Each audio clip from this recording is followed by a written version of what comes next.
ہم بات کریں گے حضرت عزیر اور حضرت دانیال علیہ السلام کے بارے میں۔ حضرت عزیر کے بارے میں ایک نام حضرت ارمیہ بھی لکھا جاتا ہے اہل تشیع کی کتابوں کے اندر، لیکن یہودیوں کی کتابوں اور اہل سنت کی کتابوں کے اندر ایک ہی نام ملتا ہے، وہ ہے حضرت عزیر علیہ السلام۔ اب حضرت عزیر علیہ السلام کی اگر بات کریں تو اس سے پہلے میں آپ کو یہ بتاؤں گا کہ قرآن کے اندر آیا ہے کہ 2 دفعہ بنی اسرائیل زمین میں فساد کریں گے۔ ایک دفعہ، پہلی دفعہ جب یہ فساد کریں گے تو ان کے اوپر مضبوط لوگوں کو حاکم بنا دیا جائے گا، یعنی جالوت کو۔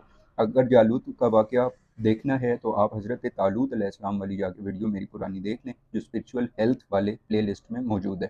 اسی طرح دوسری دفعہ یہ فساد کریں گے تو پھر ان کے اوپر ایک اور شخص کو مسلط کر دیا جائے گا، یعنی یہ فساد کیوں کریں گے؟ یہ فساد کریں گے حضرت زکریا اور حضرت یحییٰ علیہ السلام کو شہید کر دیں گے۔ اس کے بارے میں بھی ویڈیو میں بنا چکا ہوں، حضرت زکریا اور حضرت یحییٰ علیہ السلام والی، وہ جا کے آپ لوگ دیکھ لیں۔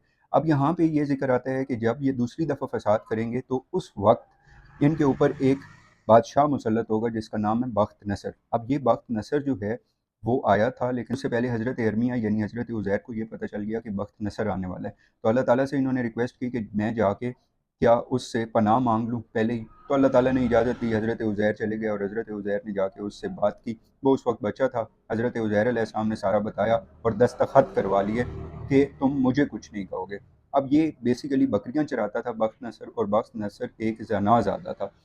کتیا اور خنزیر کے جو دودھ ہے اس میں روٹیاں بھگو کے یہ کھاتا تھا، یعنی کہ ہر ایک حرام چیز یہ کر رہا ہوتا تھا۔ بالکل سنگ دل انسان تھا۔ اور جب یہ والا واقعہ ہوا حضرت زکریا اور حضرت یحییٰ علیہ السلام والا، تو اس کے بعد اس نے اپنی ایک فوج بنائی اور وہ فوج لے کے چڑھائی کی بیت المقدس کے اوپر، اور جب بیت المقدس یہ پہنچا تو وہاں پہ اس کو حضرت عزیر علیہ السلام ملے اور انہوں نے وہ دکھایا کہ آپ نے ہی یہ لکھ کے دیا ہوا ہے۔ تو اس نے کہا کہ آپ بے شک چلے جائیں، لیکن حضرت عزیر نے فرمایا کہ میرے ماننے والے بھی میرے ساتھ جائیں گے۔ اس نے کہا وہ نہیں آپ کے ساتھ جا سکتے، ہاں ایک شرط پہ، اگر یہ میں تیر مارتا ہوں یہ بیت المقدس کے اندر جاتا ہے تو پھر آپ اپنے ماننے والوں کو لے جائیے گا۔ حضرت عزیر نے اللہ سے دعا کی، ہوا کی مدد سے وہ تیر ادھر چلا گیا اور حضرت عزیر اپنے ماننے والوں کو لے کے چلے گئے۔ اب یہ بخت نصر جب اندر گیا تو اس نے دیکھا کہ وہاں پہ ایک خون ابل رہا ہے۔ اس نے لوگوں سے پوچھا، لوگوں نے کہا کہ جی ہم نے قربانی کی تھی اور وہ قربانی اللہ کو منظور نہیں ہوئی۔ بخت نصر نے کہا یہ سب جھوٹ بول رہے ہیں، قتل کر دو ان سب کو۔ 70,000 بندے جب قتل ہوئے تب ایک بندے نے آ کے سچ بتایا کہ حضرت یحییٰ علیہ السلام کا خون یہاں پہ گرا تھا اور یہ وہ والا خون تھا جو ابل رہا تھا۔ اس کے بعد اس نے ظلم کرنے شروع کر دی اور وہاں پہ حضرت یحییٰ علیہ السلام کا سر ہوا میں بلند ہوا اور اس نے کہا کہ تم عورتوں اور بچوں کے اوپر تو ظلم نہ کرو۔